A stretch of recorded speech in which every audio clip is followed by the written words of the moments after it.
નમસ્કાર મિત્રો, આજે આપણે જાણીશું ઐતિહાસિક વારસો ધરાવતું વડનગર અને તેના વિશે માહિતી મેળવીશું. તો મિત્રો, મૌર્ય યુગથી મરાઠા યુગ અને અંગ્રેજ શાસન વખતે ઘણી તડકી છાંયડી વેઠી ચૂકેલું વડનગર નગર રાજપૂતો,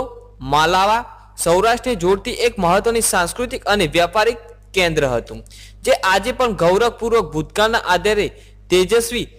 વર્તમાન ઘડી રહ્યું છે. ઐતિહાસિક નગરી વડનગરમાં કીર્તિ તોરણ, શર્મિષ્ઠા તળાવ, હાટકેશ્વર મહાદેવ મંદિર અને તાના રીરી સિવાય આશરે 2000 વર્ષ કે તેથી પણ વધારે સળંગ ઇતિહાસ ધરાવતું નગર ઊંચા ટેકરા પર આવેલું છે. ઈસવીસનની પહેલી સદીમાં ભારતમાં બૌદ્ધ ધર્મના પ્રચાર માટે વિદ્વાનો વિદેશ જવા લાગ્યા અને તેમના સત્સંગથી પરદેશી મુમક્ષો બૌદ્ધ ધર્મ જાણવા ભારતમાં આવવા લાગ્યા હતા, જેમાં ચીનના હુ એન સોંગ ઈસવીસન 641માં ગુજરાતના વડનગરની બૌદ્ધ ધર્મ